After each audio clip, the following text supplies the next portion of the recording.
I started noticing the small things first. A grocery receipt tucked under my doormat, even though I always toss them before I get home. A door left open in the building's laundry room, swinging very slow, like someone expected me to push it, but stepped back at the last second. The elevator stopping a floor early, opening, closing, then going up to mine. There was nothing to report. Nothing someone else would take seriously. It felt like static. A hum at the edge of the day. I live alone on the 4th floor, the side that faces the alley and the backs of other buildings. It's a narrow street, always gray, with the kind of light that looks like old paper. There's a thin slice of sky if you crane your neck. It never gets warm in the alley.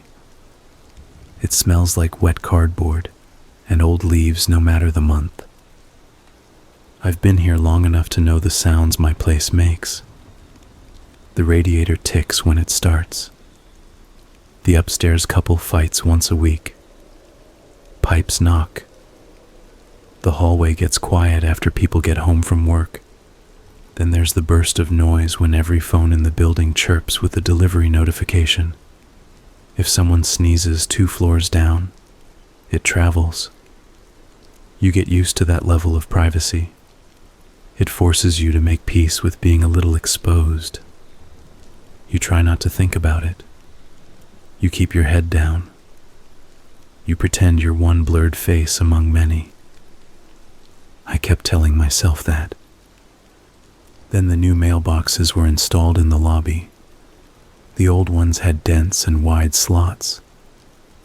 If you needed to fish out a letter you dropped, you could slide in 2 fingers and hook it. The new ones had narrow mouths and brushed steel doors and little digital pads. The super said it would make us safer. That week, I got a postcard with no stamp and no address. Someone had slid it in by hand. On the front, there was a photo of the alley behind my building.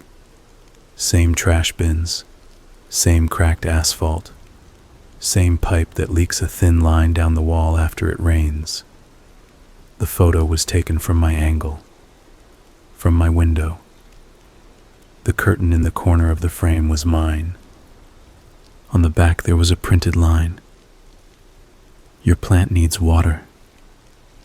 I do have a plant, a pothos.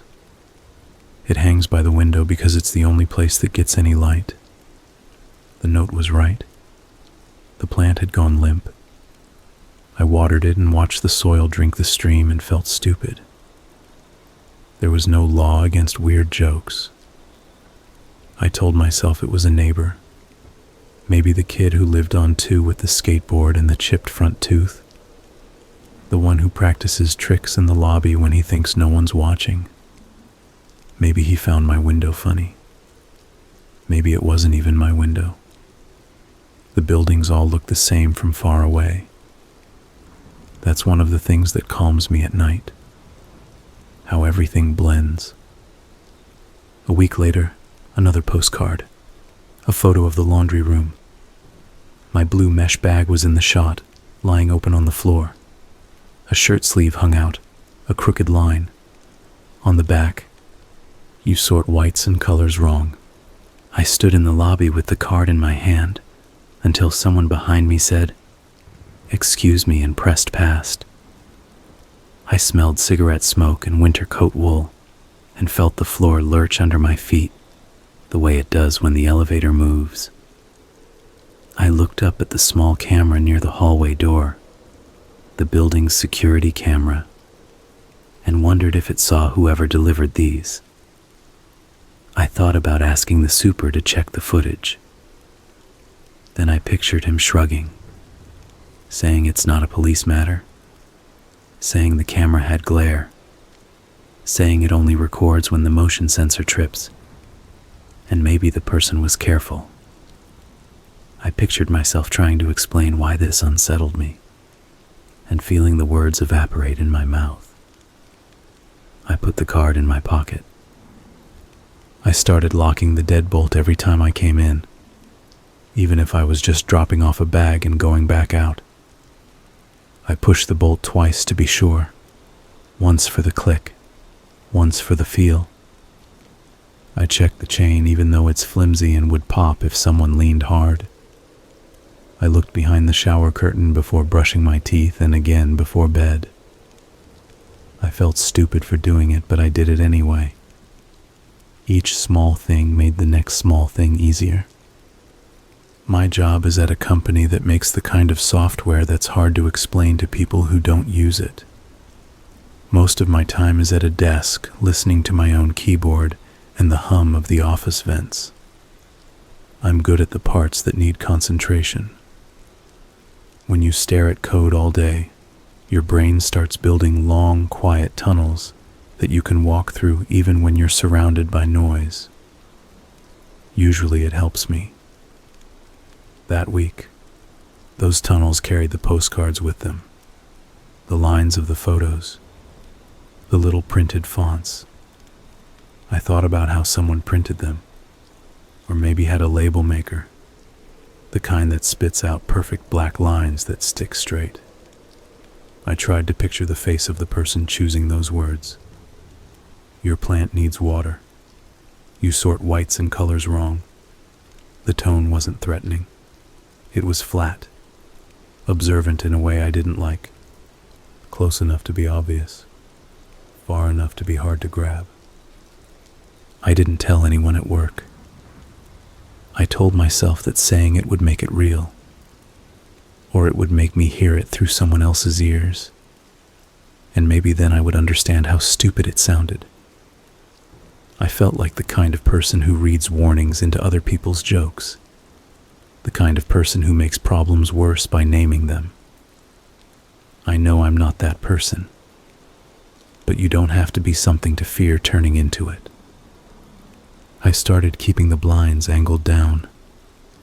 If someone looked up from the alley, they'd see the slanted backs of the slats and nothing else. It made the room feel lower. The air felt thicker.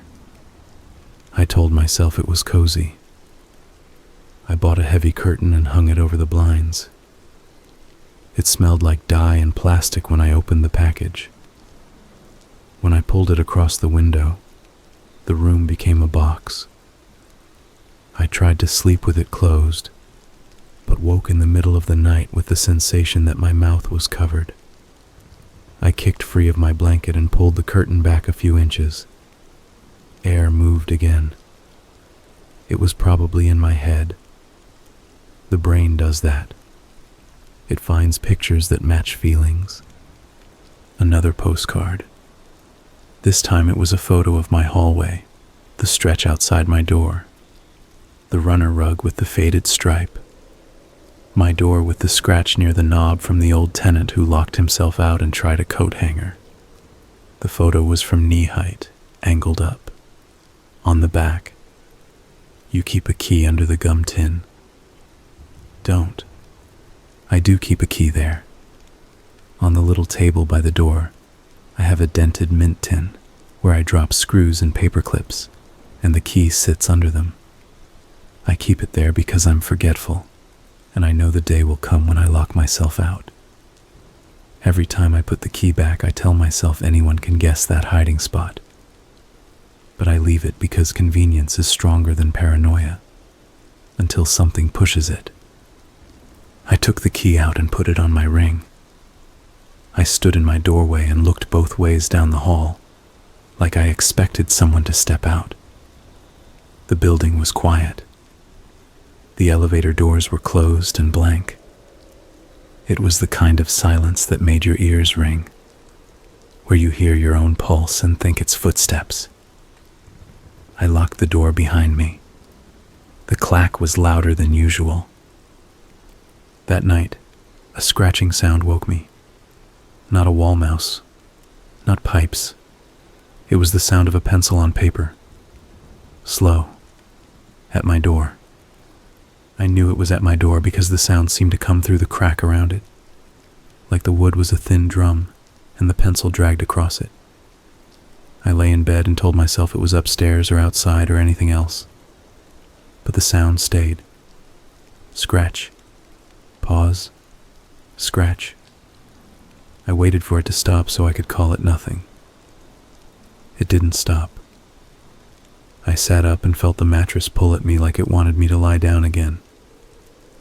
I stood, walked to the door with the soft steps you take when you don't want the floor to complain. I put my eye to the peephole. The hallway looked like it always does. Washed out, too bright. The camera always stretches things. It makes normal distances feel like a stage. I didn't see anyone. There was no move, no blur. I held my breath and the sound came again, right where my ear was. Scratch. I felt it in the wood. I didn't know what to do. Say hello? Ask who's there? That sounded like something a dumb character does before something bad happens. And I realize as I think it that this is the kind of thinking you do in a world where everything is a story. Real life is not a story, but my brain kept handing me story answers. In real life, you call the super.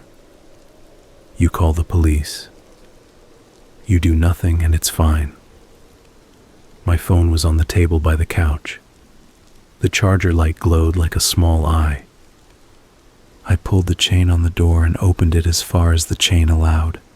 The chain made a noise like a metal note being plucked. The hallway air was colder. My breath didn't fog, but something in me expected it to. Nothing was there. The runner rug, the elevator doors, the painting of a bowl of fruit that came with the building and no one has ever had the energy to take down. I looked at my door. A thin line ran from the peephole down to the middle of the wood. As I watched, the pencil point touched the door again and drew an inch, then stopped. My eyes adjusted. It was coming from the other side of the peephole. Whoever was out there pulled a pencil across my door along the crack around the peephole, so fine that the line vanished when I blinked. A knife point would have been cleaner. The softness of the lead left a faint whisper of black. The idea of a pencil felt worse than a knife. A knife would be a decision.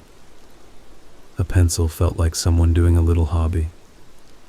I shut the door, locked and chained it, and stood there until I could hear my pulse in my hands. I slept on the couch that night. The window is closer there. I don't know why that made me feel better. I woke to light through the curtain. I made coffee that tasted like cardboard. When I went out, there was a new postcard in the lobby. The photo was my door, with the small black line and a faint gray smudge where a thumb had rested, maybe to keep the paper still. On the back, nervous? I took the stairs instead of the elevator. I walked 2 blocks out of my way to the bus. I looked at reflections in every store window. I wasn't looking for a particular face. I was looking for the feeling you get when someone has seen you before you saw them. The little nod people give when they recognize you. No one did. A man in a work jacket carried a ladder and stared past me like I wasn't there. A woman with a dog looked at her phone and smiled at whatever she read. My eyes kept catching on people's hands. I didn't know why. I looked at their fingers, the way the skin folded at the knuckles, whether they had ring marks, whether their nails were chewed. I didn't know what I expected to learn. At work, I tried to pretend to be a person whose morning did not contain a pencil scratching at his door. I opened tickets. I replied to emails with words that sounded like the ones I always send. I got up from my chair and went to the kitchen and stood at the sink with my mug while the water ran. I watched a coffee ring break and wash away.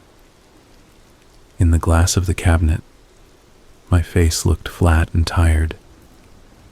Someone I barely know from another team asked how I was, and I said fine, and she nodded like that was the right answer. I wanted to say, I think someone is watching me. But I didn't. I kept it inside my chest like a hot coin. On the ride home, I switched cars twice. Not because anyone was following me, because I didn't want to know if they were. I didn't want to give them the pleasure of being certain I'd seen them. When I got off the train, I took the stairs 2 at a time and didn't look back. On the sidewalk, I crossed against the light, and a guy in a van honked and yelled something that could have been a curse or a greeting. I waved sorry and kept moving. I felt like I was wearing a jacket 1 size too small. I couldn't draw a full breath. My door looked the same. The black line was faint. I touched it and my finger came away with a gray smudge. I unlocked the door. I was careful to put the keys back in my coat pocket and not on the little table like it would matter. Inside my apartment, it smelled like my apartment. A kind of clean dust smell. The faint trace of laundry soap. I stood still and listened for anything that didn't fit. For a second, I heard something like a fan. Then I realized it was the neighbor's bathroom vent. That's how it is here. Every sound is another sound wearing a mask. I locked the door behind me, stepped into the kitchen, opened the fridge, closed it. I didn't want anything. I was practicing normal. There was a new thing. It looked small. It was a thumbtack pressed into the wall to the left of the window. I didn't have a tack there before. I don't have a corkboard or anything. It was just the tack in the paint, an amber round head like a drop of honey. It held nothing. I stared at it and felt the shape of my name in my mouth. I don't know why, but that thought came. Someone said my name aloud while they did this. It wasn't a pink tack or a green one. It was amber. I tried to remember if I ever bought tacks. Maybe I did. People buy random office things, and they sit in kitchen drawers forever. I opened my junk drawer and found rubber bands, 2 old birthday candles, a broken tape measure, a pack of tacks. The same kind. Missing one. I don't know why that made it worse. It should have made it better. It meant they didn't bring something. They used what was here. My fingers went cold anyway. I walked around and touched things. The book on the arm of the couch. The lamp switch. The edge of the table. I wanted to feel if anything had moved. But you can't know that. Not in a place you live in every day. It's not a museum. Things creep inches all the time and you don't notice. I went to the bedroom. Nothing looked different. The closet door was closed the way I always leave it because I hate waking and seeing an open door.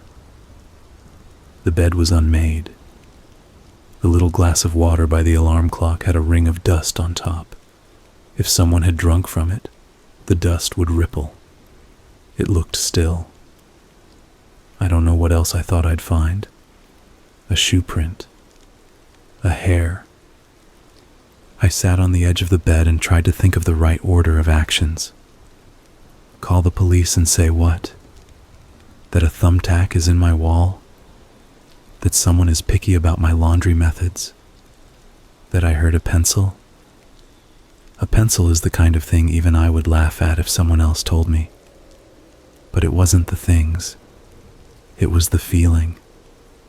I couldn't give them the feeling. I could only give facts.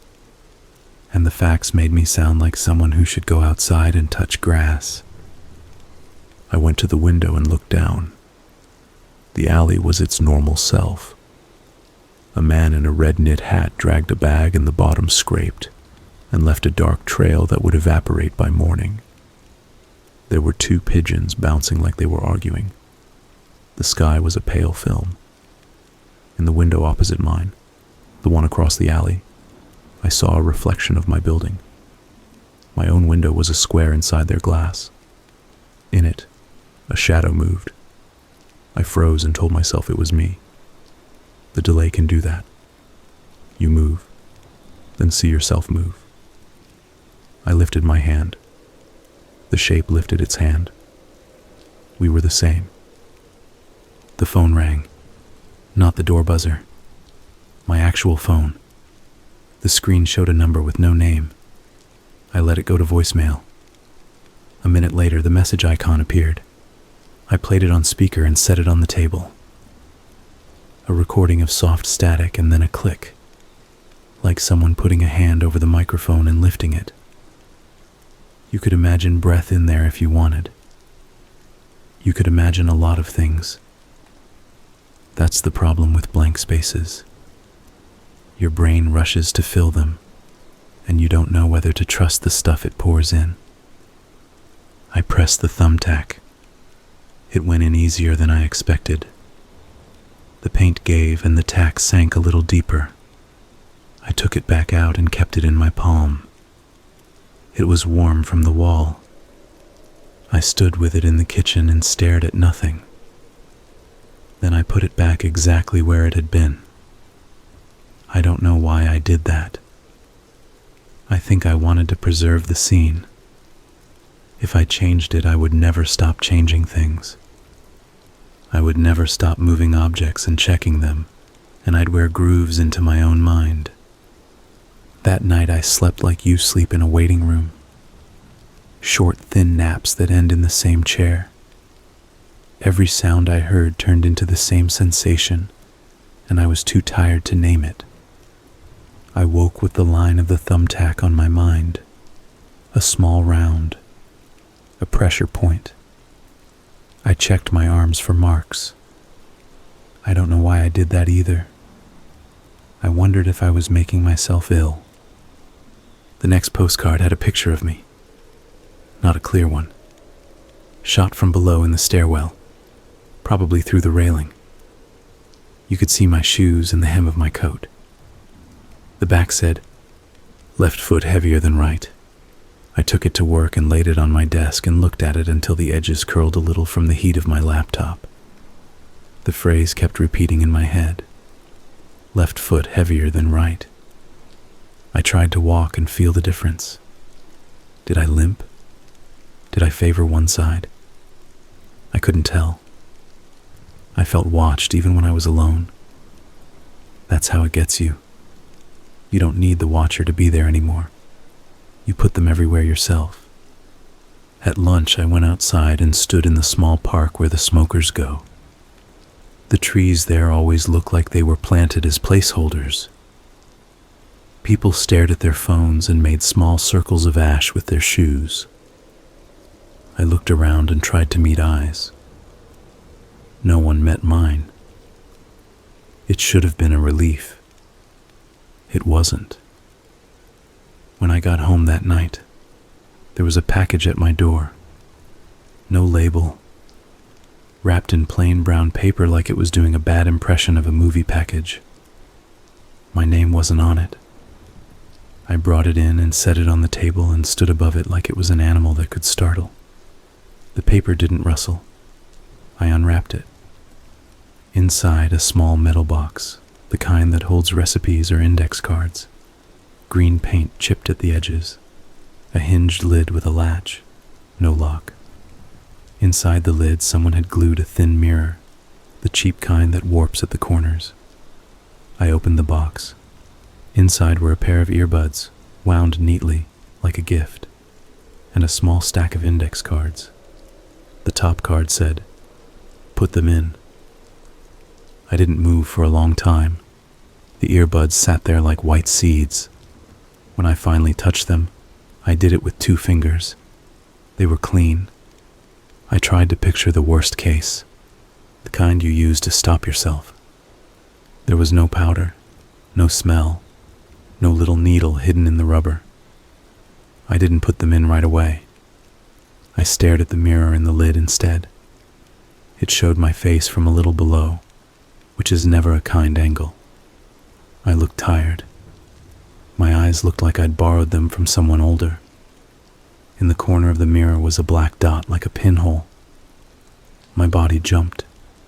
I lifted the box and turned it around. From the back there was no hole. It was a spot in the mirror itself. A flaw. I let out a sound that was kind of a laugh and kind of not. I put the earbuds in. The left fell into my ear easy. The right felt like it didn't want to fit. I twisted until it sat. Nothing happened. Then, very faint, the sound of a room. Not my room. A different air. A hiss like a faraway highway. A chair creaking somewhere. A cough. I waited for a voice. I don't know why I thought it would be a deep voice. It was a whisper. Not a scary whisper. A boring one.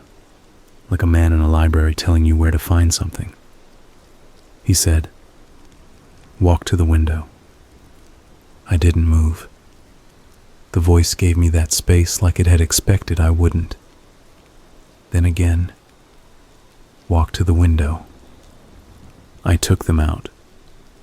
I set them back in the box and shut the lid. I stood there with my hands on the counter and counted backward from 100 because a therapist once told me that counting backward interrupts panic. I didn't get panic from her. I got it from my own brain. But I got the counting from her. At 53, I heard a new sound. It was the building door buzzer. Not mine. Someone else's. 2 floors down, maybe. It buzzed again, then stopped. I looked at the box again. I opened it and put the earbuds back in. The whisper said nothing new. It was quiet for a full minute. Minutes are long when you're scared. Then, good. Then nothing. The kind of nothing that was worse than words. I took the buds out again and closed the box again. And this time I put it in the closet behind a stack of old blankets. I shut the door and dragged a chair in front of it, and then told myself to stop being ridiculous and moved the chair back because you can't blockade a sliding closet. It made me feel like a child who thinks the blanket is armor. I didn't sleep well. I dreamed about standing in a line at the post office. The person in front of me had a head made of my mirror. When he turned, my face turned. He said, "Your left foot is heavier." And the clerk said, "Next." And I was still in line. I called in sick the next day. I told my boss I had a stomach thing, and he said no problem. And I could hear keyboard clacking and voices in the background, and it felt like lying to a radio. I walked to the coffee shop 2 blocks away because I couldn't stand the idea of spending the whole day in here. It was cold enough for breath. The air tasted like metal. The barista looked at me like she recognized my face from somewhere. I got my usual and sat by the window and tried to read something on my phone that wasn't about fear. My eyes kept bouncing off the words. A woman came in with a stroller and I watched the baby's eyes track the light. A man in a suit sat, took a call and said, "No, I'm listening," in a way that told me he wasn't. I drank my coffee too fast and burned my tongue and welcomed the direct pain because it was simple. When I got back, the hallway smelled like paint. The super must have been touching up the scuffed parts. There was a light patch on the wall near my door where the line had been. Someone had painted over it. I put my key in the lock and opened my door, and then stopped because there was a shape that didn't belong. On the small table by the door, the dented gum tin was open. A single goose feather lay across it like a bookmark. It was gray and white. I have never owned a feather. I don't know where someone gets one unless they pick it up outside. There's a park 3 blocks away with geese. Sometimes they leave feathers near the pond. That's probably where it came from. I shut the door behind me and listened for more. I didn't hear more. Just the neighbor's vent again. Someone on 2 was laughing. A high sound. then a low one, then it cut off. I stood there a long time and held myself very still because I had the idea that if I moved, something else would too. I waited for that to fade, because you can't live like a hunting dog, tense, head tilted. When it did, a tiredness dropped on me like a heavy towel. I was so tired of trying to decide what to do. I picked up the feather. It left a soft shadow on the wood. I carried it to the kitchen trash and laid it on top of coffee grounds and an orange peel. It looked wrong there, like a bone in a salad. I pushed the lever and the lid closed with a soft thump.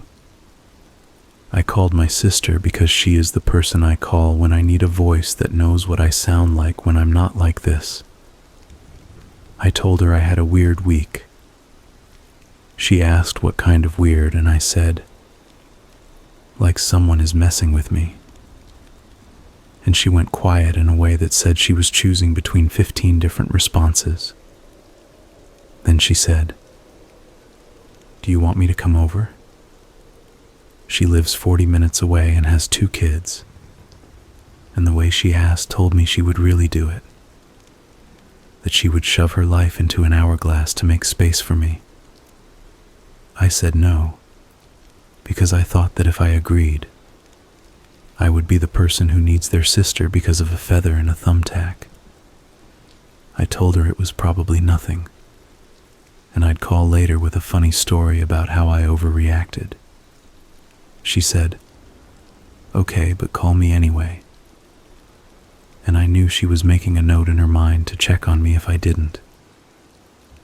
That afternoon, the power went out for a second. Everything died, then woke. The light blinked twice. My laptop made the sound it makes when it wakes. The fan in the bathroom kicked on. My heart ran 10 steps and then tripped.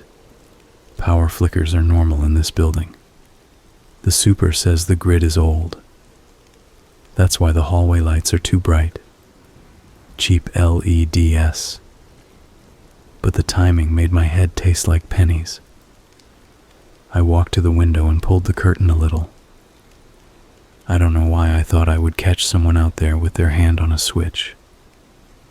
The alley looked plain. A plastic bag stuck on the fence flapped once, then settled. I went to the closet and took out the metal box. I put the earbuds in. The whisper was there immediately, like it had been waiting right at the edge of my hearing. "You moved the feather." I didn't speak. I don't know if it could hear me or if it was a recording. "You moved the feather," it repeated. Then, "Put it back." I went to the trash and opened the lid, and the smell of coffee and orange peel came up, and I wanted suddenly, strongly, to throw the whole can down the chute and close the world around me. I took the feather out. It left a brown smudge on my fingers. I set it back on the gum tin exactly where it had been. The voice. Good. I took the earbuds out and stared at them like they were bugs. I wanted to smash them. I wanted to crush them, and then, scared, I didn't. Because I had a new thought. If I break the only line, whoever this is will find a worse one. I put them back in the box, shut it, and slid it under the couch. I told myself to leave the apartment. Just for a while. Go to the library. Go to the movies and sit in the dark with other people, and let the fake story unclench my true one. Instead, I stood in my kitchen and watched the clock on the stove not change. I wiped the counter for no reason. I opened the cabinet and counted the plates because numbers felt like a way to fit my brain into a small space. I had 6 dinner plates and 2 small ones, and one cracked one I won't throw away because it was my mother's. When evening came, it arrived too fast. The small light in the alley switched on, and the shadow of the window frame drew darker lines on the floor. I boiled water for pasta, and then didn't want it and poured it out. I chewed a piece of bread because chewing is a thing bodies know. I turned the TV on and watched a cooking show with the volume low. People there had problems like, "You use too much garlic." I tried to let that be my problem. It didn't stick. I kept checking the door, not opening it, just looking. The chain hung in its little bracket. The lock looked like a lock. You can see why people who are not okay sometimes tape hair across cracks to see if someone moved it. I looked at the gum tin. The feather lay on it, and the feather became the whole room, because everything else was just the space around it. When my phone buzzed, I jumped and caught it before it slid off the table. It was my sister. "Checking in," she wrote. I typed, "All okay?" Then deleted okay and typed, "Fine." Then deleted fine because I didn't want to be the person who insists they're fine and then isn't.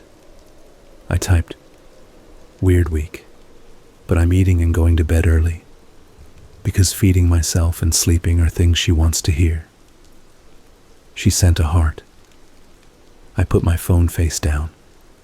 The postcard the next morning had the back of my head on it. The angle meant the person was behind me on the sidewalk outside my building. I know it's me because my coat has a little snag on the collar where I caught it on a nail last fall. On the back, "You flinch at mail slots." I do. Our building has one for flyers. Sometimes the wind slaps it and the sound spikes. I didn't know someone else could know that too. I took the postcard to the super. I said, "Someone's messing with me." He is a thick man with gentle hands that look like they should be rough. He frowned at the photos and shook his head. "People," he said, like that was an explanation. He said he'd check the camera. He said we should switch the main door code. He said he could add a second lock to my door if I wanted, but it would cost. I asked him to do it. He wrote my apartment number on his hand. On my way out, I noticed the clipboard by his office door with a sheet for package pickups. Someone had written my name and a signature I didn't recognize next to a package I never got. I pointed at it.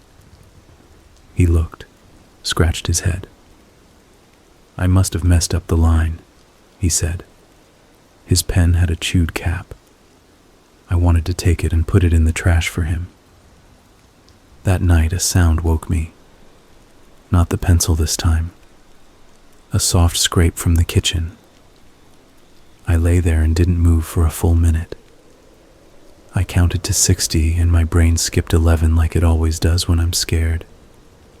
At 60, I sat up and reached under the bed and pulled out the old wooden bat I keep there, because people are supposed to keep something like that. It's from a yard sale. It has a crack near the handle and will break if I hit anything hard. It's heavy enough to feel real in my hand. I crept to the bedroom door. This is ridiculous, I thought. If there is someone in your kitchen, you should leave. You should go out the window and down the fire escape and pound on a neighbor's door. But that thought felt like it belonged to someone in a better story. What I did was step into the hall and look into the kitchen and see the metal box sitting in the center of the kitchen table. I hadn't left it there. The lid was open. The earbuds lay coiled like a white little animal napping. The mirror in the lid turned my face into a ghost I didn't recognize. I took a step. The floor was cold through my socks. The refrigerator motor clicked on, and the sound went through my bones. I picked up the box, and the earbuds were warm. I felt like someone else had just been holding them. Maybe it was my own heat from earlier. I put them in because I didn't know what else to do. The whisper, "You sleep with your mouth open." I yanked one earbud out, and the whisper kept going in the other ear, which made me realize it wasn't reacting to me. I put it back in and listened, because if I didn't, I would imagine worse words. You stand on your toes when you look through the peephole, the voice said. You check the oven knobs 3 times. You press them even though you can see they are off. You have been waking for weeks before your alarm, and lying still because you think stillness will make time stop. I wanted to shout. I wanted to say, "Who are you?" I wanted to say, "Come here. Come into the room while I'm looking." Instead, I said nothing, and it didn't matter because the whisper didn't care whether I answered. It said, "Open your window." I looked at the lock and thought about air. It said, "Only a little." It said, "Breathe." It said, "I will tell you when to close it." I opened it less than an inch. Cold air poked my face.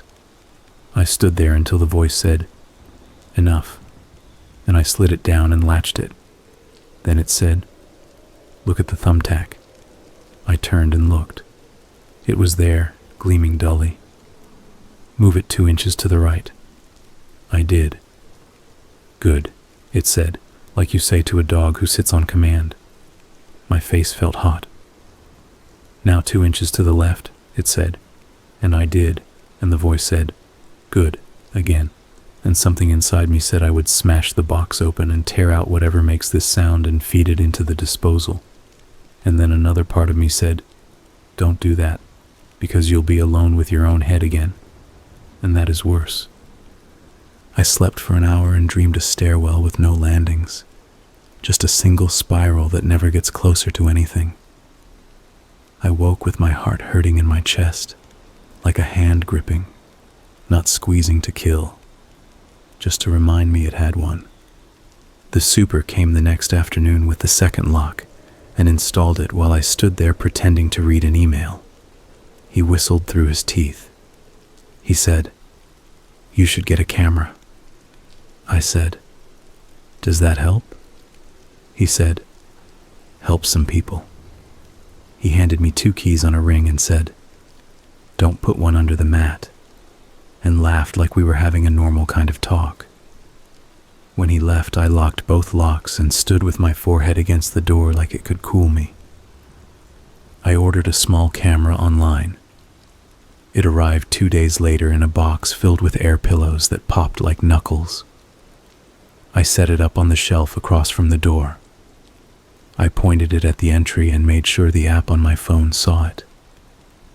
I watched myself move around the apartment on the screen with a 3-second delay. I lifted my hand, and 3 seconds later, I lifted my hand. I thought about the photo of my alley. I thought about how I left the blinds angled down and the curtain half closed, and tried to imagine where you would stand to get that shot. You'd have to be inside, or you'd have to stack something in the alley, or there's another angle I'm not thinking of. The brain loves angles. It loves to make maps for walls it can't draw. I slept with the camera app open on my nightstand.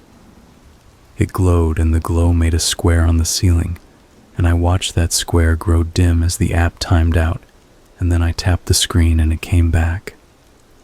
It felt like I was choosing between 2 kinds of bad light. At 4 a.m, no, not a time like that. Not a specific one that feels like a scary chapter. It was early enough that the birds hadn't started. My phone buzzed, motion detected. I looked and saw the hallway light flick on. A shape at my door, not a clear one, a vertical smudge. The door handle turned as far as the lock allowed, then stilled, then slowly, like someone doing it more to think than to act. The shape leaned near the peephole.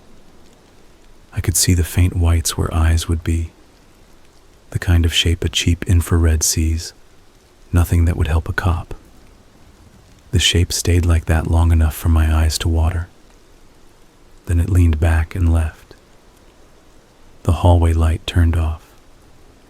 I lay there with the phone on my chest, and it felt like a brick. I saved the clip. I watched it again. I watched it 10 times, and it became nothing. A smear of pixels I could have made up. That's the worst part. Even with proof, you can make yourself look like a liar to yourself. That day I told my boss I needed a few days off. He said okay and asked if I was going anywhere, and I said no. And then he told me about a time he took time off and didn't go anywhere. And it was the best, and I tried to be present enough to receive the comfort he thought he was giving. I went home and made a list of things on a lined pad. 1, go to police. 2, tell sister. 3, hotel. 4, move. Seeing the words set them in a kind of cement. Each had a cost. Each required a version of me I didn't fully have. I wrote 5, throwaway box, and then crossed it out and wrote 5. Keep box out of sight, and then crossed that out too, because I was ashamed of how obedient that seemed. When the knock came, I jumped hard enough to bite my tongue. It was the super. He held a package, real label, my name. He said he'd sign for it downstairs. I took it and stood in the doorway with him, and almost told him everything. The words rose and then fell. He pointed at the new lock and said, "Sleeps better?" I said, "Maybe." He said, "We got a complaint about noise." He nodded up at the ceiling. "Says you move furniture at night." I said I didn't. I don't. He shrugged in a way that meant, "I believe you, and I have to put the complaint in the system anyway." The package was a pair of cheap slippers I forgot I ordered when the floors felt extra cold last week. I left them in the box because they felt like a younger problem. I sat on the couch and stared at the curtain. The way it hung, the small movement where air leaks. I thought about how it's a good thing apartments are small, because there are fewer places to look. Then I thought that small spaces mean less distance for anything to cross. The next postcard was not a photo. It was a drawing, pencil on card, simple lines, my living room, the couch, the table, the window with the curtain half closed, the thumbtack marked with a tiny X, a stick figure version of me sitting on the couch seen from above, like someone had stood on my ceiling, a circle drawn on the floor in front of the couch, barely there. On the back, sit inside the circle. I looked at the floor. There was no circle. I looked at the drawing again. The angle of the table's leg matched my table. The little nick on the edge of the couch was in there. Whoever drew it has a good eye for the kind of details you only see when you've stared at a thing a long time. I put the drawing on the coffee table and knelt, cheek nearly to the floor, and squinted. Nothing. No chalk, no pencil. Clean hardwood with some scratches from moving day. Still, I dragged the rug a little and put it where the drawn circle would be and sat there. It felt stupid until the earbuds buzzed in the box under the couch, even though the lid was shut. Not loud, like an insect against glass. I put them in. The whisper said, "Good." Then, "You are safe when you sit inside the circle." I looked down at the floor. I couldn't see. I wanted to laugh. I wanted to cry. I wanted to ask what safety meant. People use that word the way they use the word fine. It can be anything. "You are safe when you sit inside the circle," it said again. And I understood something I didn't want to. Whoever this is has watched me enough to know how to sell me this idea. I like rules, even ones I make up. Especially ones I make up. Rules feel like walls. They aren't. I sat there until my legs went numb. The whisper didn't say more. I took the buds out and put them on the table and tried to think of the person who made them. The tone, the pauses, the way it repeats. It felt less like talking and more like an action the person performs, a posture. I thought about how some people bite their nails while they read. Some people hum. Some people whisper instructions to strangers who sit in their own living rooms and obey. I didn't sit in the circle again that day. I got up and walked around the block and looked at people's faces longer than is polite. I ate a sandwich I couldn't taste. I stood in the hardware store and stared at locks until the clerk asked if I needed help, and I said I was just looking, which is never true in a hardware store. Walking back, a man with a backpack bumped my shoulder and said, "Sorry," without looking at me. And the way he said it felt rehearsed, like sorry was a coin he hands to everyone, and none of us mean anything. When I got home, there was an envelope under my door. No address. I slid it open with my thumb and almost cut myself. Inside, there was a single newspaper clipping, 1 column wide. The headline was about a missing person from a neighborhood 2 trains away. The photo was from a school yearbook or an ID.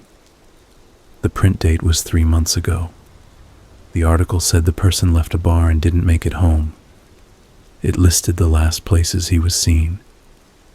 It said the family was asking for information. It had a number to call.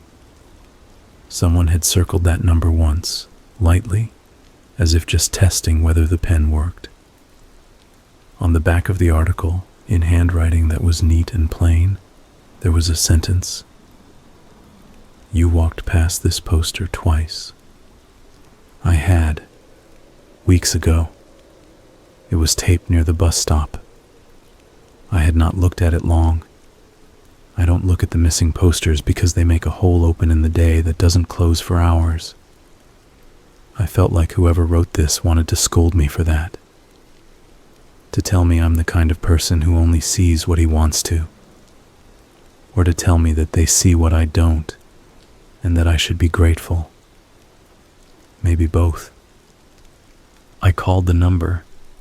It rang and a recorded voice said the mailbox was full. I hung up and thought about calling the police station near that neighborhood. I didn't. I sat on the couch and looked at the clipping, and then at the earbuds, and then at nothing. I realized I was waiting for night like it was a person I hated but had to let in. That was the most honest moment I had all day. When the whisper came again, I didn't put the earbuds in. It came through the app on my phone instead. A notification popped, and when I opened it, the same still hiss, the same chair creak sounded from my speaker. It said my camera had an update. Then it said, in that whisper, "Turn off your lights." My thumb hovered over the switch on the wall. That was the moment I understood how deep this had gotten in me. That the not obeying felt like stepping off a curb without looking. I left the lights on. I walked to the window and pulled the curtain wide in a sudden move like breaking a spell, and looked out at the alley. A shape stood in the far corner near the trash bins. It was too dark to see his face. He turned and melted into the deeper dark. It could have been a trick of my own reflection. It could have been a person going about his own weird business. It could have been nothing. It could have been everything. I lowered the curtain and put my back against the wall and felt the cool paint through my shirt. I slid to the floor. I didn't cry. I breathed slow. I stayed like that until the angle of the streetlight moved a little on the ceiling and the city noise changed colors. I picked up my phone. It buzzed again. This time it was a video file sent to my email from an address made of random letters. The subject line was blank. The video was 11 seconds long. It showed me asleep on the couch, mouth open, hand resting on my chest. The camera angle was from about knee height by the coffee table. The video ended with my hand twitching just once, like I was swatting a fly in a dream. I stood up so fast my vision went white at the edges. I checked the door, locked, chain on, the windows, latched, the bathroom, empty, the closet, blankets stacked, the space behind the couch, dust and a dead bug. I crouched and looked under the couch and saw the metal box and tugged it out and opened it, and it was empty. No earbuds, just the mirror lid with the black spot that isn't a hole. I shut it. I wanted to throw it into the alley. I wanted to carry it with me forever because it already felt like a piece of my body. I slept in the bedroom that night, with the door shut and a chair jammed under the knob, even though I know that trick doesn't work well. And I know even if it did, the person would just stand in the hall and breathe, and that would be worse. I slept anyway because bodies do that. In the morning, my sister called and I answered. I sounded like I had a cold. She said she was taking the kids to the science center, and did I want to come? I said no, and then said yes, and then said no again. And she said, "Pick one." And I said yes. I got on a train and the day felt loose. The science center air smelled like rubber and cleaning fluid and kid. I watched her daughter shoot a plastic rocket and clap, and I felt something like anger at the way the world moves on two tracks. The soft one, the hard one. I didn't tell my sister anything. I said I was tired from work. She put a hand on my arm. It felt like a normal hand. We ate pretzels at a metal table, and the taste of salt and dough was a reminder that my mouth belongs to now. When I got home, my door was fine. There was no feather. The thumbtack glowed its little amber. I let myself in. The house smell hugged me like a blanket, and I hated it for that, because it made me feel safe enough to relax a muscle somewhere deep in my back. On the table, a new postcard waited. No photo, just the words, printed neat. Second half begins when you turn around. I didn't turn around right away. I stood very still and listened to my heart beat through the thin bones around my ear. I thought, not for the first time, that this whole thing could be a cruel joke a person plays without leaving their couch. A game with a stranger on the hook. But then I thought about the video of me sleeping. You can fake anything, but there's a way your own hand twitches that you recognize. I thought about the whisper and how it never stumbles, never coughs, never breathes. I thought about the missing person clipping and the circled number and how the line was light, like someone smiled while doing it. I held the card in my hand until the edges softened with sweat. I turned it over, blank. I waited. I turned around. Nothing moved. The room was the same room.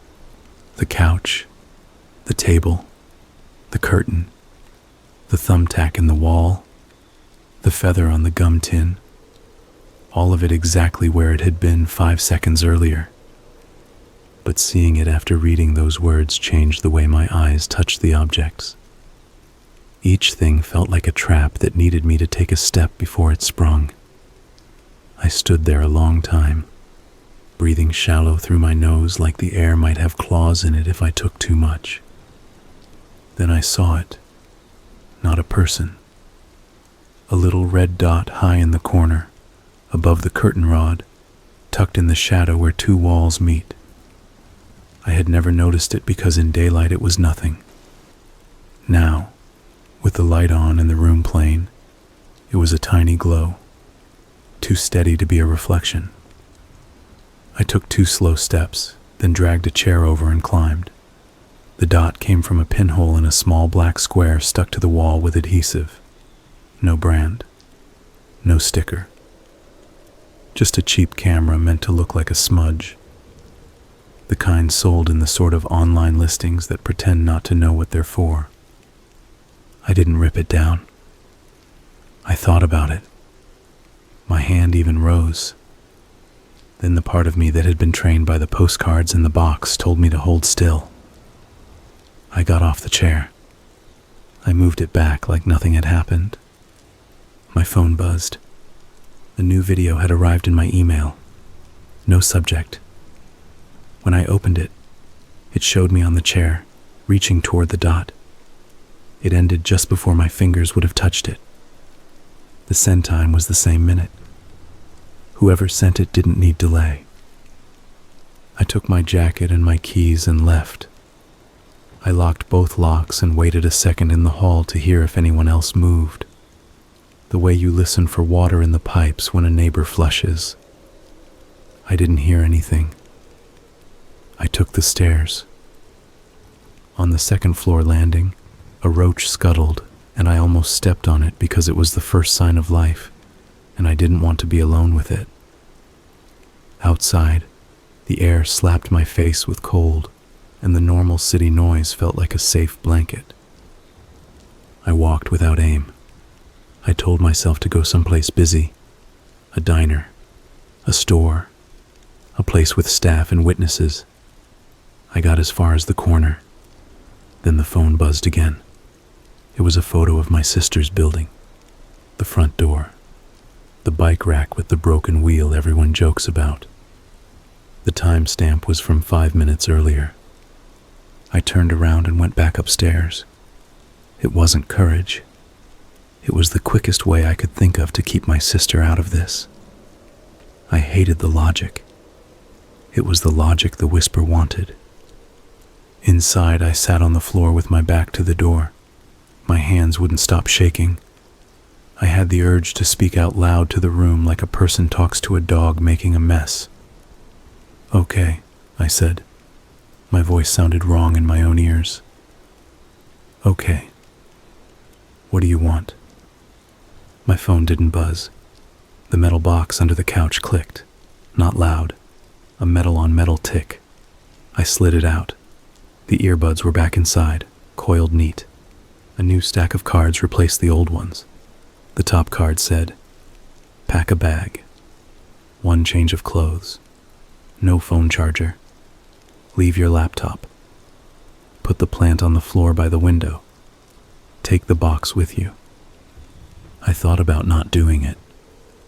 I tried to picture walking into a police station and placing the box on the desk and telling the officer everything in order. The pencil on the door, the feather, the thumbtack, the way the whisper said good when I did what it asked. I pictured the officer's face flattening as he tried to decide what part of that was a crime. I packed a bag, shirt, underwear, a sweater with a loose thread I didn't have time to cut. I left the charger. I put the pothos on the floor by the window like I was tucking it into bed. I took the box. I locked the door behind me and said my apartment number under my breath, as if that would make it wait for me. The hallway was empty. The elevator doors were closed. I took the stairs again. When I reached the lobby, there was a padded envelope on the mail table. My name printed with a label maker. Inside was a cheap phone, the kind you can buy with cash. It was already on. The wallpaper was a gray square. It had one app on the home screen. It was a map. A blue dot pulsed where I stood. The phone vibrated. The map drew a route in pale lines. It didn't say where to.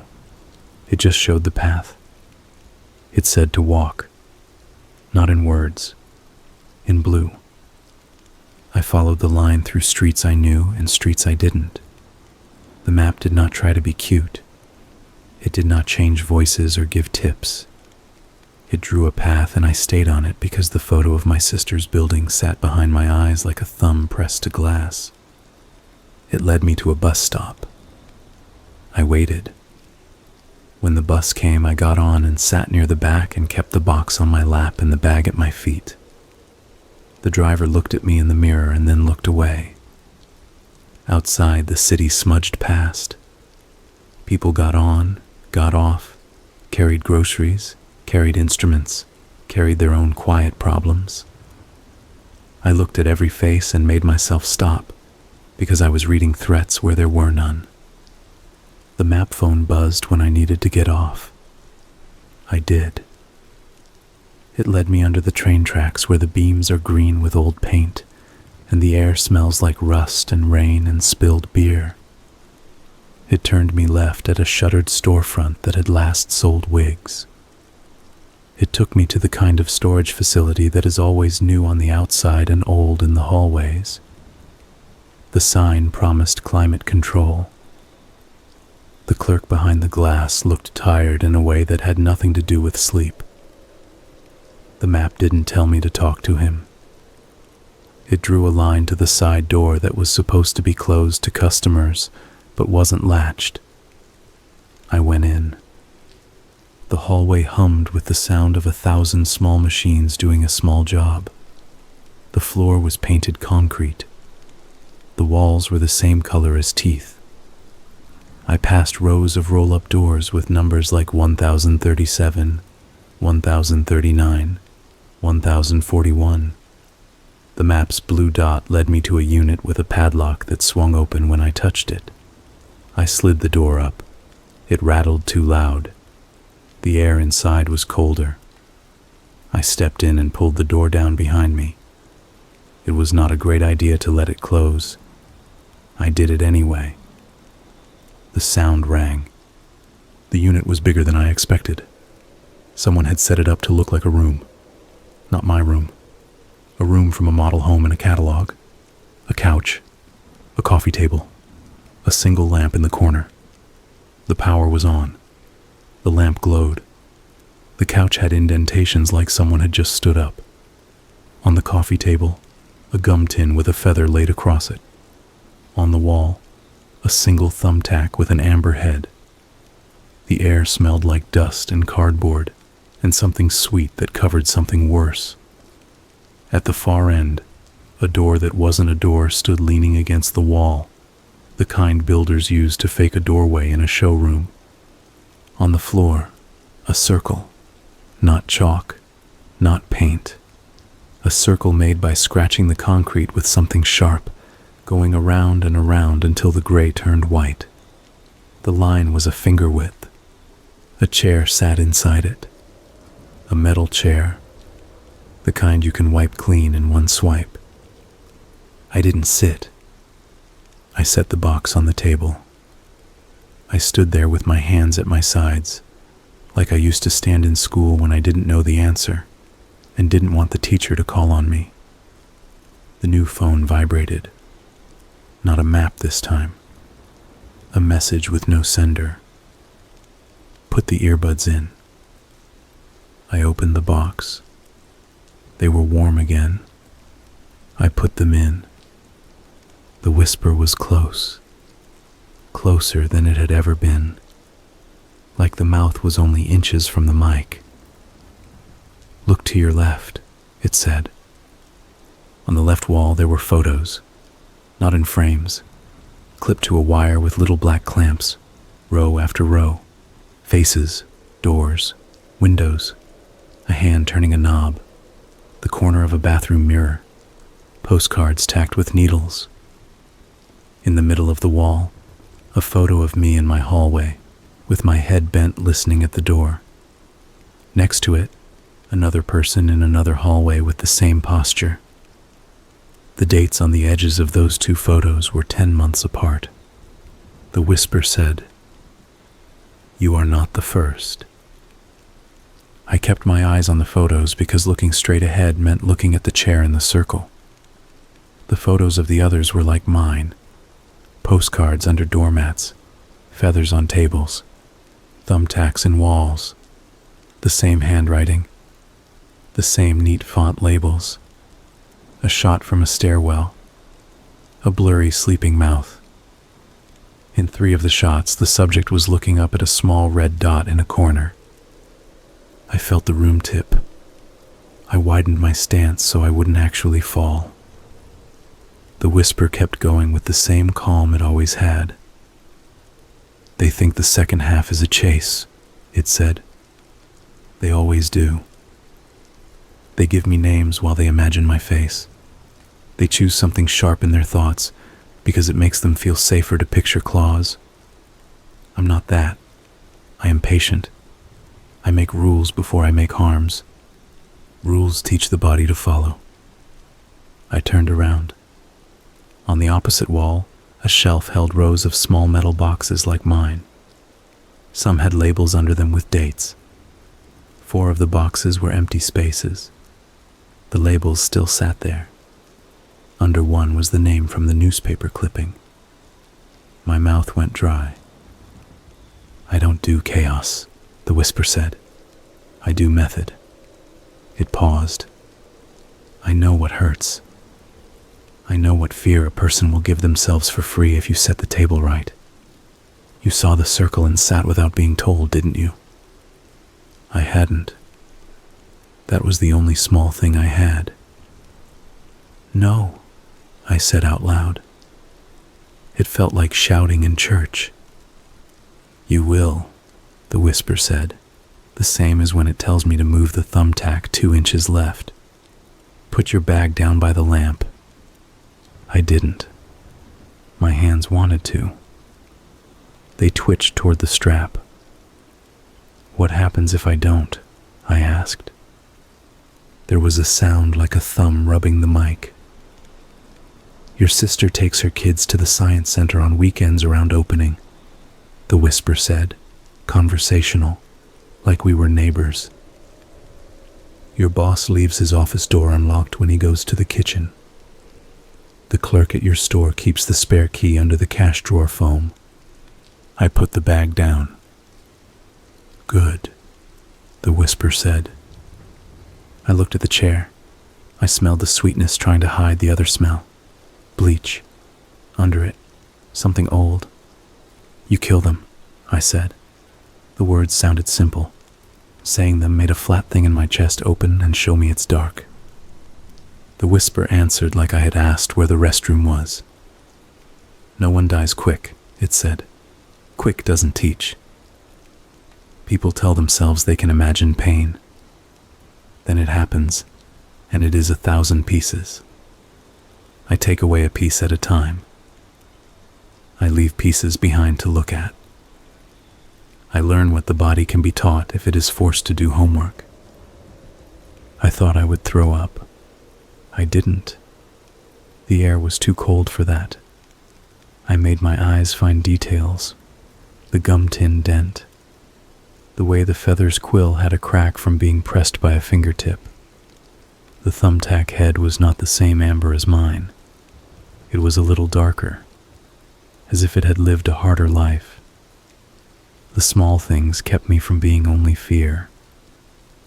"Sit," the whisper said. I took a step toward the circle. I stopped. I heard my therapist, years ago, asking me where in my body the fear landed and what color it was. Right now it was under my ribs and felt the color of old snow. I looked at the wall of photos again. On the far right, near the floor where it almost hid, a photo had a handwriting note. "Left foot heavier than right." The photo wasn't me. It was a leg in a stairwell coming down, the man's jeans bunched at the ankle. Under it, another note. "Good candidate for angle cut." I didn't want to know what that meant. "Sit," the whisper said again. "No more patient than before. Not less." I sat. The chair was colder than the room. My skin grabbed at the metal. I kept my arms crossed because I knew if I put them on the rests, I was giving them away. There was no click, no thunk, No sudden chains dropped from the ceiling like in a bad movie. It was worse because nothing happened. The whispers stayed in my ear, my breath fogged in short ghosts even though I couldn't see them. The map phone buzzed. A text. Feet flat. Hands on thighs. I put my feet flat because I could feel the shape of my sister's door key in my mind. I didn't put my hands on my thighs. I reached for the gum tin instead and flicked it open. Inside were not gums. Inside were 2 small nails and a piece of thread. I didn't know why. I put the tin back. Hands on thighs, the whisper said, soft as a doctor telling a child to say ah. I set them down. I was already imagining the ties, rope, tape, zip. When it came, it was none of those. When it came, air changed behind me, a presence. The little hair on my forearms rose like seeds caught in a breeze. I didn't turn. I couldn't. The person behind me didn't try to be silent. Their breath was normal, not heavy. A smell of soap and something clean like a dental office. A hand went on my shoulder, not hard, fingers warm through my shirt. Then the other hand brushed my cheek. Not a slap, not a caress. A check, like a tailor marking a measurement. The hands were gloved, not latex. Something cloth that didn't squeak. Hello, a voice said by my ear. Not the whisper. The same person, I knew it. The same calm, only flesh now. I didn't answer. The hand on my cheek moved to my mouth and pressed, not hard enough to choke, hard enough to make me feel how close that choice was. Then it left. Tape went over my right wrist, not tight yet. Then the left. The tape was the cloth kind with fibers that feel like hair. He tugged my arms behind me and set them on the backrest. The tape wrapped. He didn't hurry. He had done this so many times he had no need to show off. You don't say please, he said. A lot don't. They save it. They think it's a coin. He taped my ankles to the chair legs and said, not too tight. You can feel your feet. I did. I felt the left heavier than the right because the words had been placed in my head. I flexed my toes. I tried to memorize where my bones were, like I could rearrange them by remembering. He walked around me and sat on the table edge and faced me. He wore a plain cap pulled low. No mask. I think about this a lot afterward. No mask means certainty. He knew I wouldn't be believed if I told. He knew I likely wouldn't tell. He wore glasses with clear lenses that caught the lamp and threw a small rectangle on his cheek. He was the kind of average that lets a person live 3 lives. In a line at a bakery, you would not look twice. He didn't ask for my name. He looked at my eyes the way a mechanic looks at a panel, checking for lights. He said, "We have time. Time makes better work. People always bring me their own extra fear. It keeps well."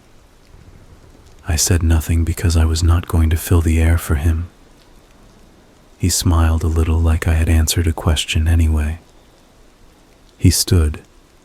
He went to a rolling tool chest in the corner. Not a hardware store red, a dull gray. He opened a drawer. He set out objects on a towel on the table. He didn't show them to me like a magician. He didn't narrate. He laid them out like someone setting for surgery.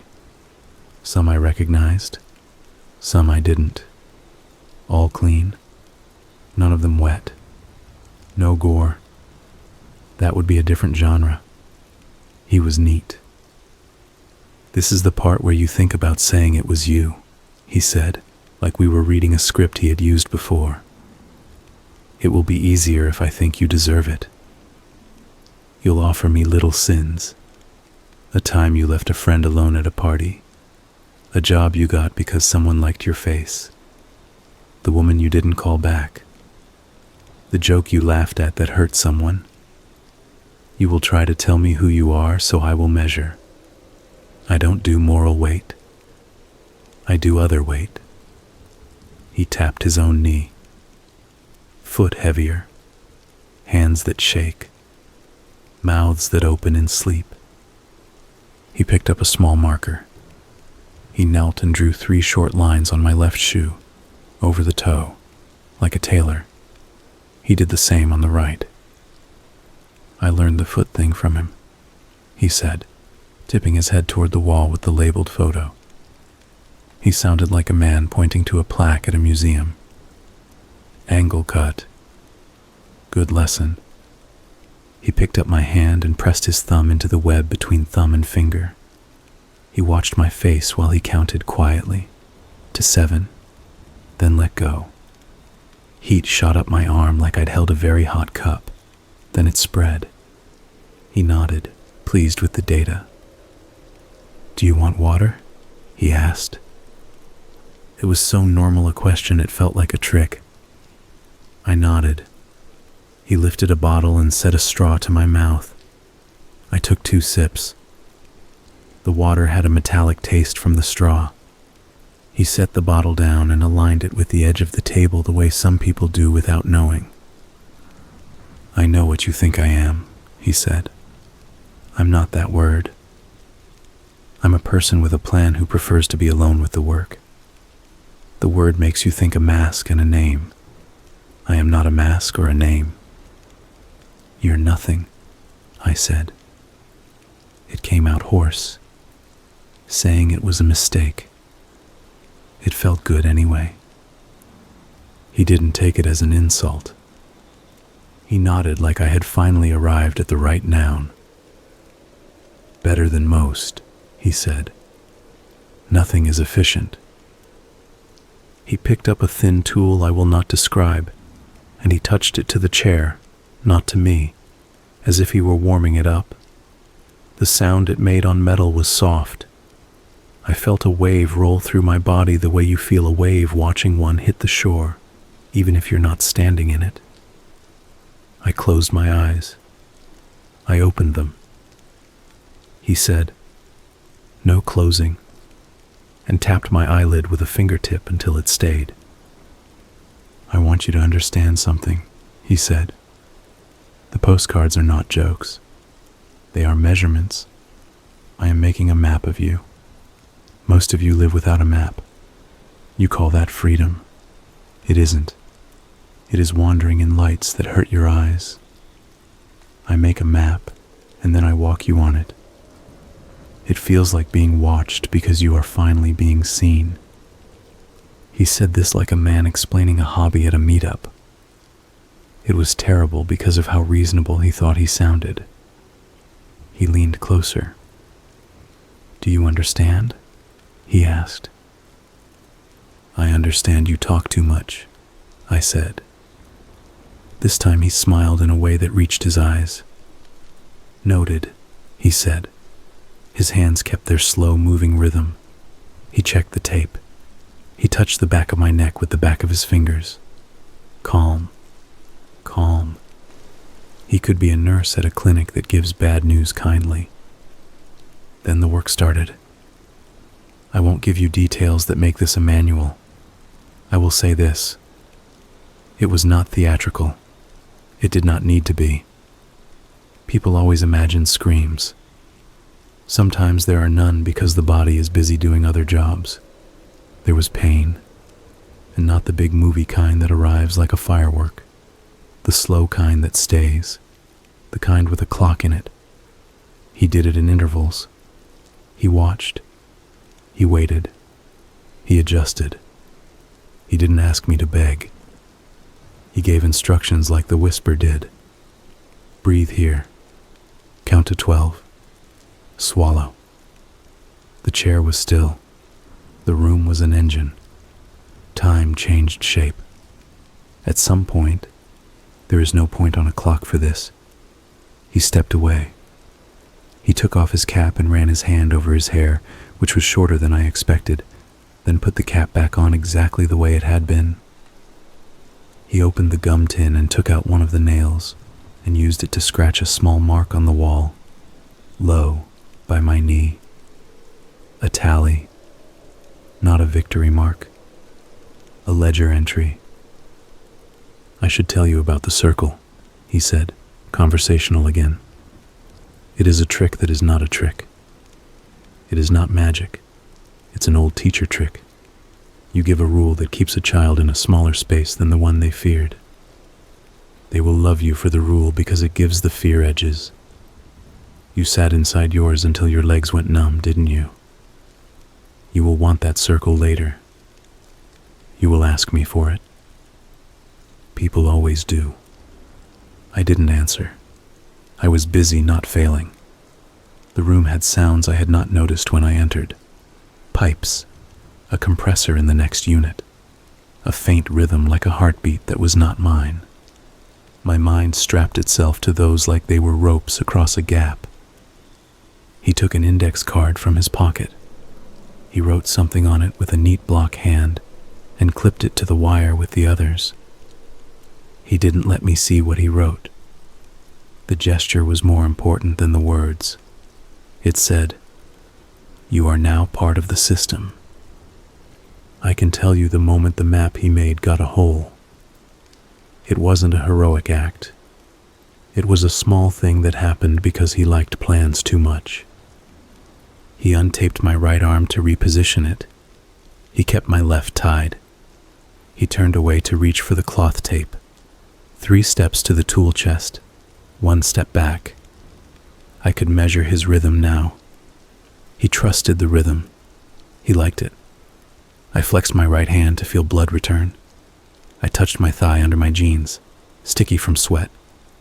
Under my right thigh, wedged between the chair and the seat, I felt something hard. The metal box? No. The gum tin? No. Smaller. Round. A thumbtack head. He had put one on the floor as a marker, and it had rolled under me when I sat. Or he had lost one. Or he had placed it there on purpose for me to find later when I needed hope. He didn't seem like the kind to do that. The head was smooth and round. I slid it to my fingertips by pinching it through denim, inch by inch, trying not to move my arm. I breathed in when I needed to move so the lift of my rib would hide the hand shift. He came back. He pressed my wrist, feeling for tension. I had the tack in my palm now.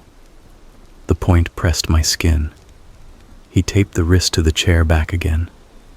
He rapped 3 times, then pressed and rubbed the tape to stick. He had nice hands. Soft. I pictured those hands bagging groceries, hugging a friend, tying a child's shoe, and it broke something in me because he probably did those things, and none of them canceled this. He moved to the side to check the angle cut lines on my shoes again. The cap cast a shadow.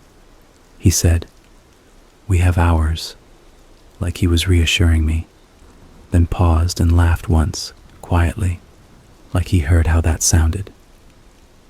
He adjusted the lamp. The light changed.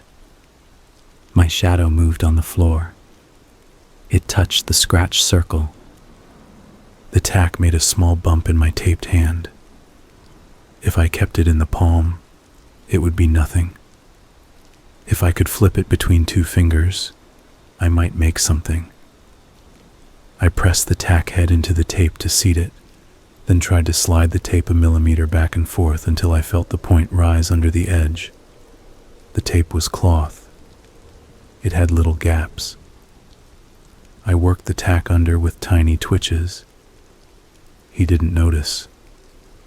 He was talking about the way people fail quizzes in predictable places.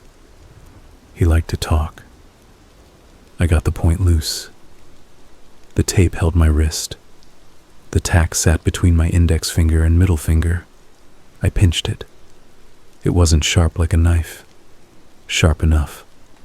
I pulled it through the tape once and it snagged fibers. A small tear. I hid the movement by coughing. He paused like a teacher who wants you to stop making noise and then let it pass.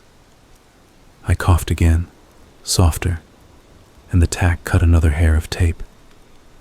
I breathed in, breathed out, bit my tongue to keep from hurrying. I pulled slow, and the tack sliced one long thread the length of my wrist, and the tape loosened by the width of a hair. You would not see it across a room. I felt it like a door opening in a far part of a house. He moved closer. He knelt in front of me, eye level now, and looked in my eyes. He took off his glasses and wiped them with a cloth. His eyes were brown and small and tired. "You are thinking you can live if you can outweight me," he said, gentle, as if telling me I had spinach in my teeth. "Some have.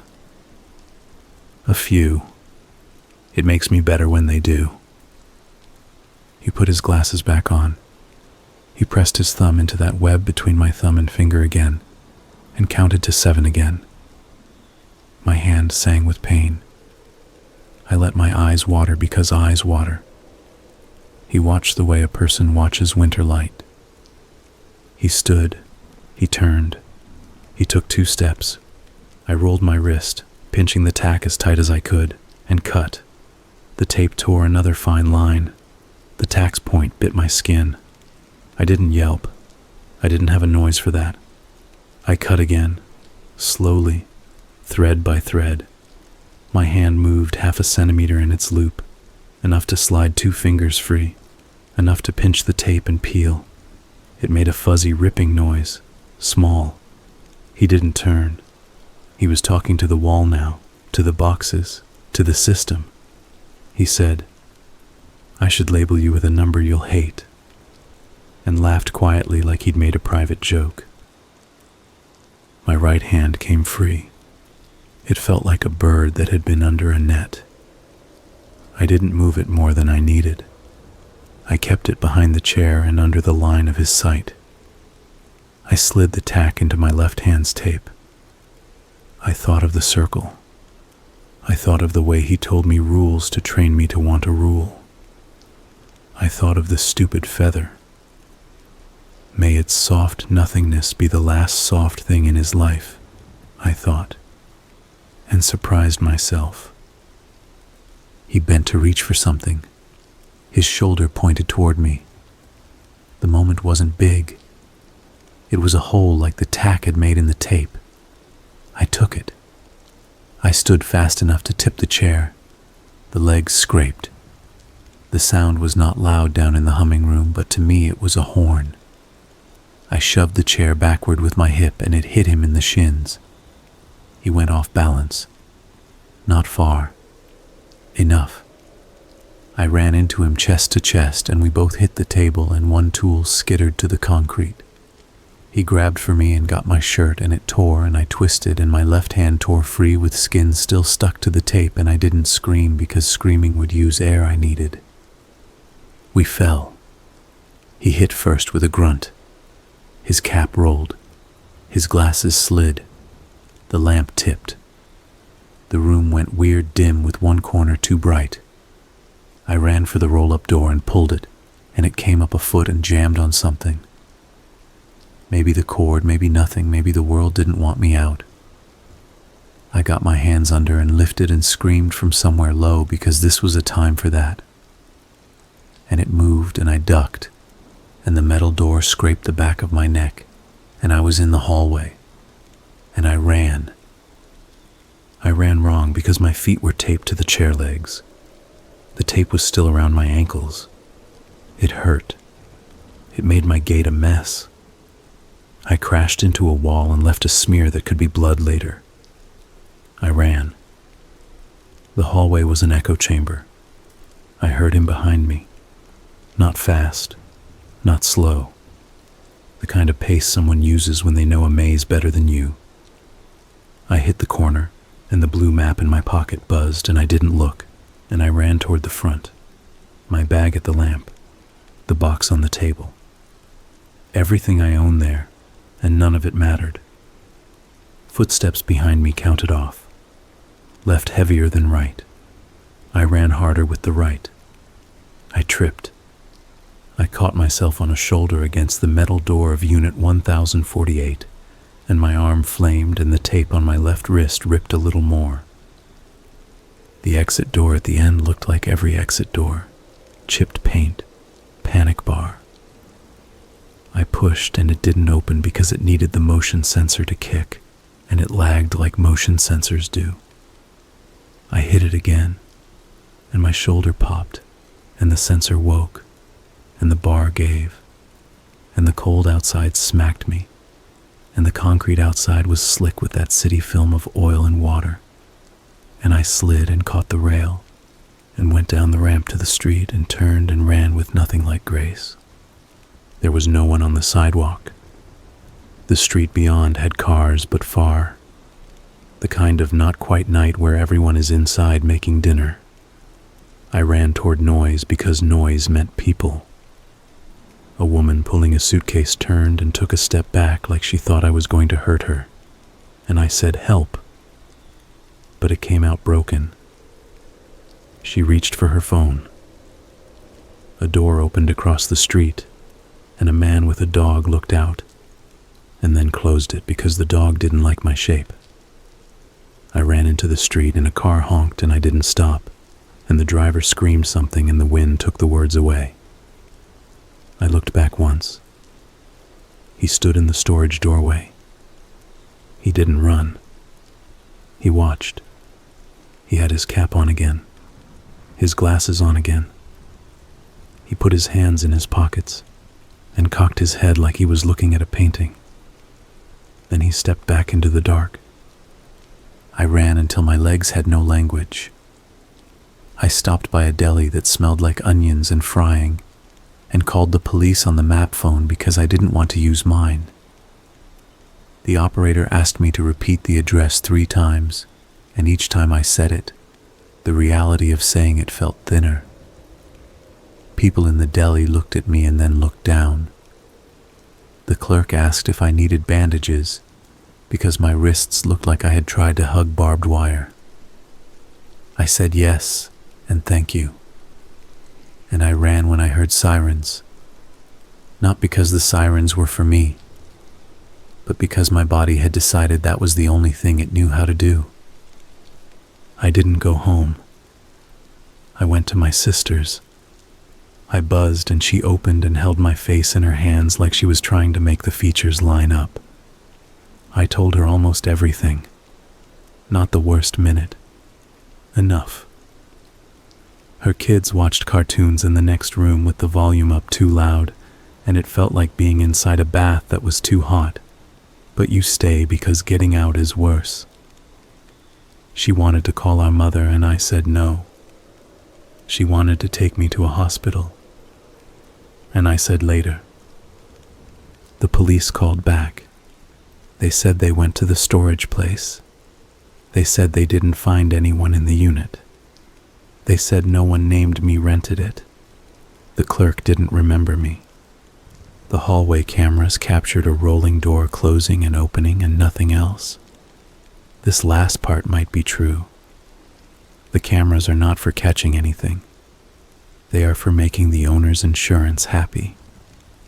They asked if I had any proof. I told them about the wall of photos, the boxes. I told them about the lamp and the circle on the floor. They said they saw a unit with some old furniture. No lamp, no circle, nothing on the walls. They asked if I had been drinking. They said it politely. They asked if I was taking anything. They said they would take a statement. I went in and gave one. A man with kind eyes typed, and the words looked wrong on his screen. I watched him try to put the feather and the thumbtack into boxes that fit his fields. You can file a feather. It still won't be a crime. I stayed with my sister 2 nights. I showered and the water stung and I laughed like a man alone in a car. Her daughter asked if I had a boo-boo and I said yes, and she wanted to put a sticker on it, and I let her. And the sticker said, "Great job." because that's the only kind of sticker they had. I slept a little. I dreamed of halls that turned on themselves. On the third day, I went to my apartment with my sister. The super met us at the door. He had a second lock key in his hand. He said he'd check the cameras for comings and goings. He said he's been doing it. He said he found nothing unusual. He looked tired in a deeper way. He said a tenant on 2 moved out with 2 days' notice. He gave me the man's name. I didn't recognize it. We went upstairs. The hall smelled like paint again.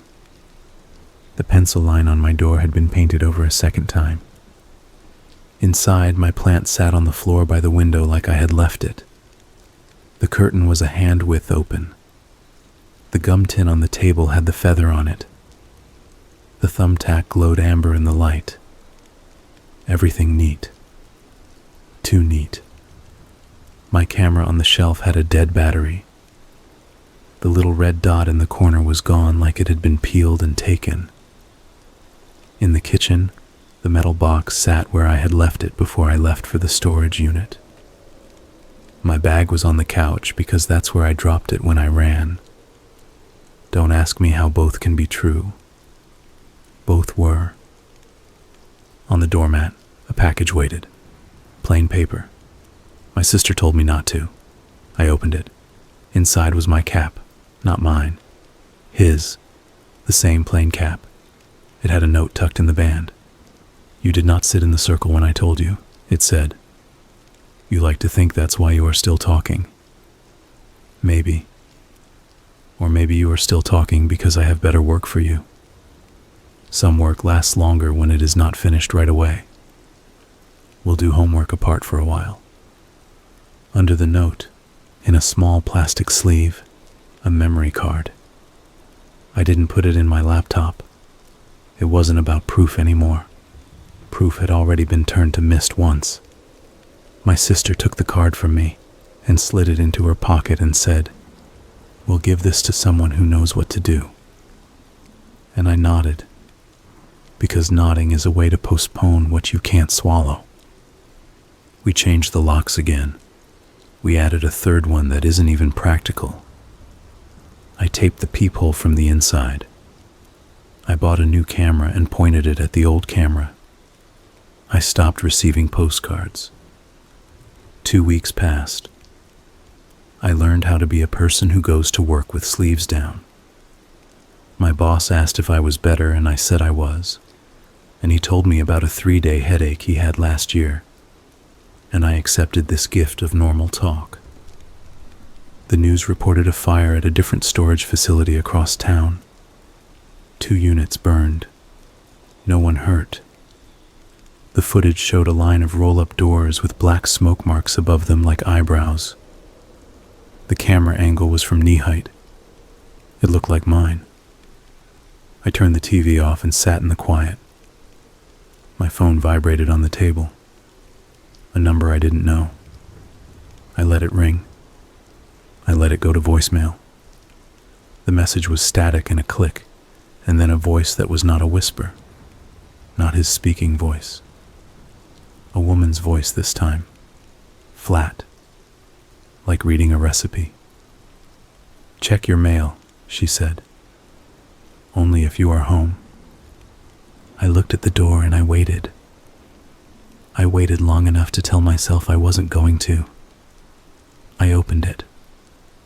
On the hall table where the Super Leaves packages, a stack of flyers leaned.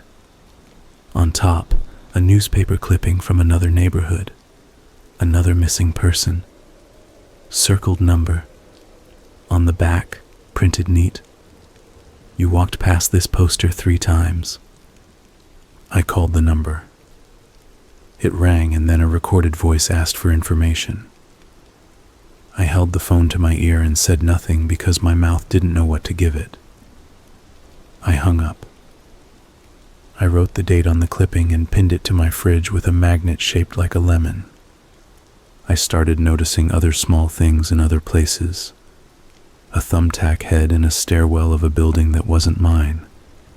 A feather taped to a stop sign. quill up. You can make yourself crazy connecting everything. Or you can accept that the world has more signals than it has meanings, and that people like him live by turning noise into patterns they can use. I went to a detective with the memory card. He had the kind eyes. He had a filing system. He had a calendar with 2 appointments canceled.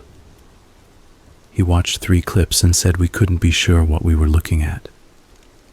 He didn't say I was lying. He didn't say I was making it up. He said he would look into the storage place with the smoke marks.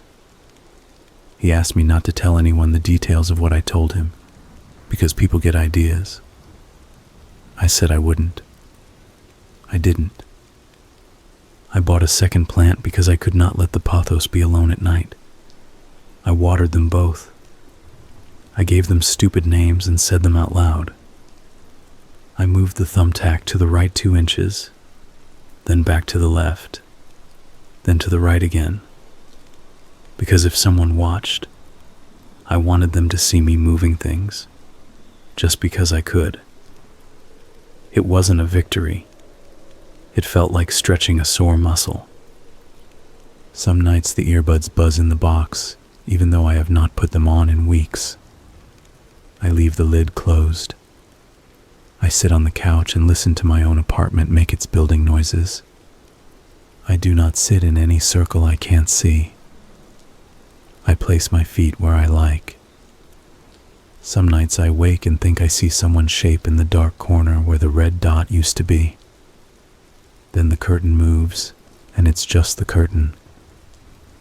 On a Tuesday, the super called and said a package came for me with no return. I told him to keep it in his office. I went down and he handed me a small plastic case like the kind that holds screws. Inside were 3 index cards. On the first, "We are not finished." On the second, a list of dates with no explanations. Some in the past, some in the future. On the third, no more circles, new work. I put the case on his counter and told the super to throw it away. He looked at me like he wanted to say a thing from a movie. Something like, "Are you sure?" I said yes. He tossed it in the waste bin under his desk with a sound that was just plastic hitting plastic. I walked upstairs. On the landing, someone had drawn a thin line from the peephole of apartment 2C down to the middle of the door. A pencil line. Light. You wouldn't see it unless you knew.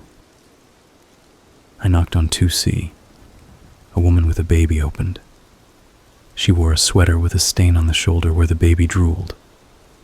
I said, "If you ever find a postcard with a photo, don't keep it. Bring it to me." She smiled in the way people smile when strangers give them advice and said, "Okay," and then closed the door. And I stood there looking at the pencil line and felt a new kind of fear that was not about me. It was about the way fear is a traveling thing. It catches rides.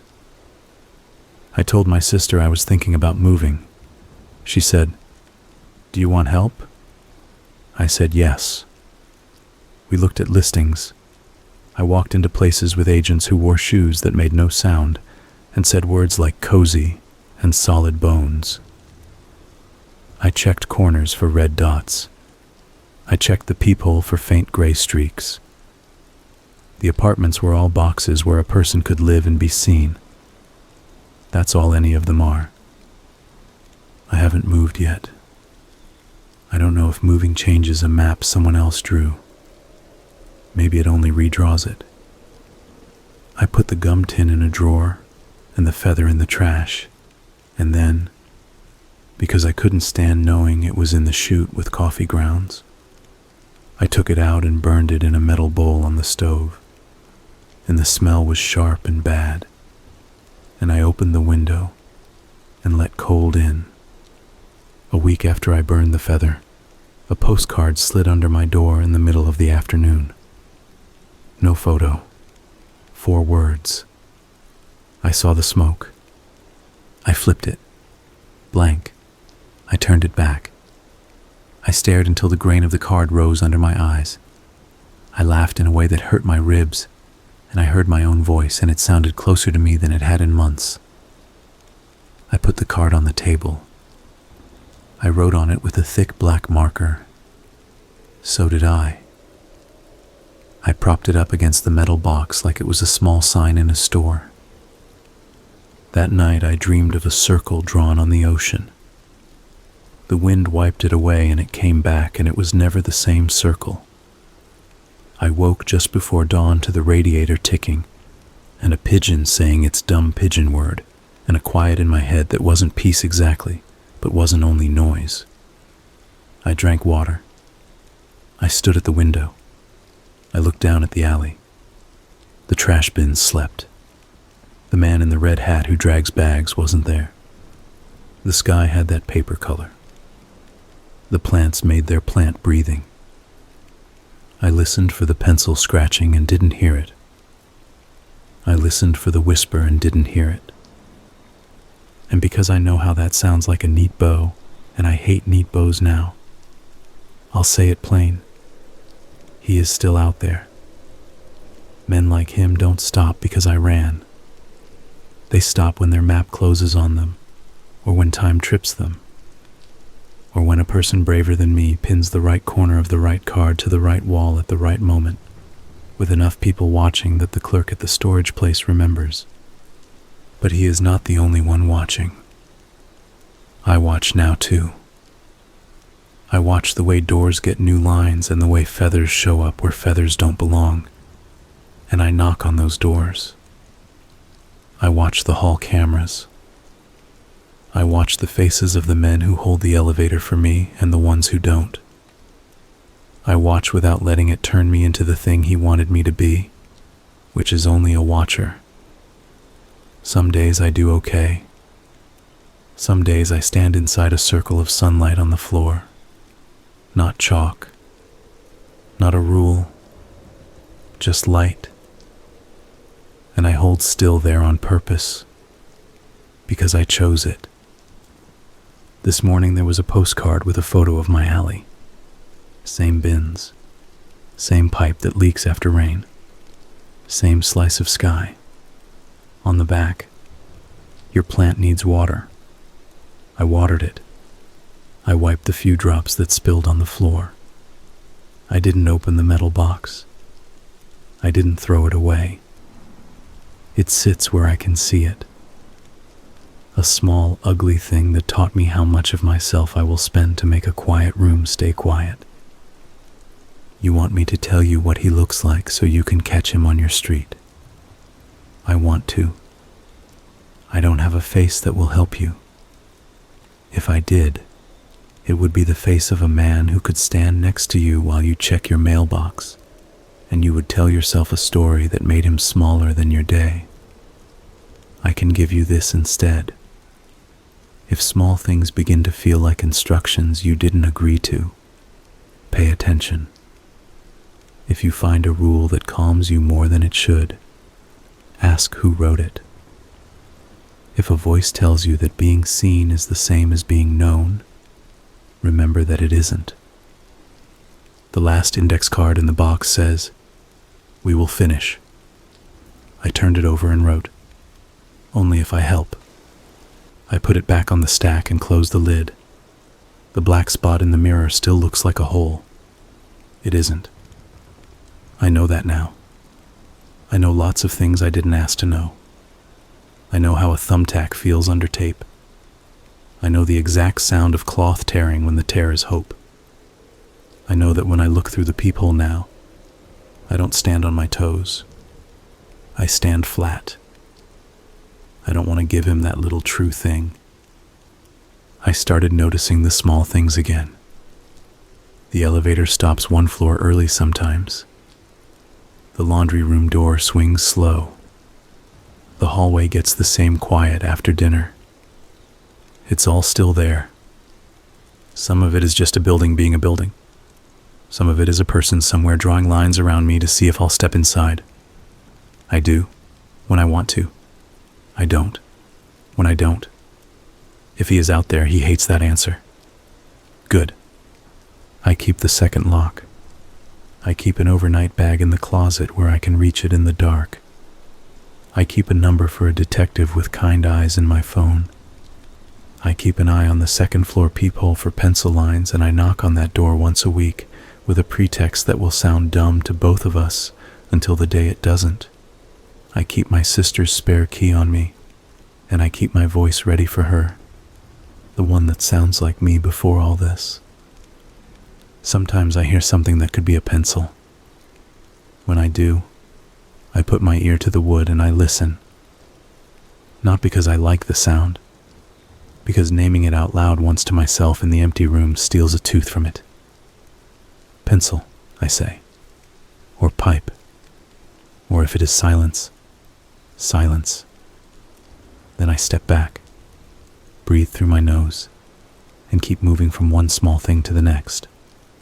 The way you live when you have a map and you don't let it own you. If a new postcard comes and says, "Second half begins when you turn around," I will turn if I choose to.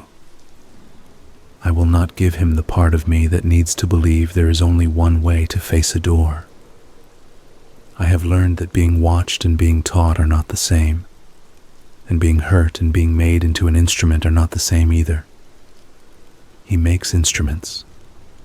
I am a person. I say that to myself before I sleep, like a curse against his plan. Like a hard, simple truth you can put in your pocket and rub with your thumb until the day you need to throw it at someone's face. If you want a different ending, I do too. I want the officers to open a unit and find the boxes, and the wire with the photos, and the chair, and the circle scratched into the floor. I want a clerk to say, "I remember him," and point. I want you to read about it in a paper and put your finger on my name and think, "He made it." Maybe that will happen. Maybe by the time you read this, it has. He's not magic. He's a man with little tools who likes quiet rooms. He's a man who thinks patience is morality. He is careful and neat, and he misses things because of that. He missed a thumbtack once. He will miss something else. Until then, I live here. I water the plants. I answer my sister when she calls. I keep the gum tin full of actual gum like a normal person. I tape over the peephole when I need sleep.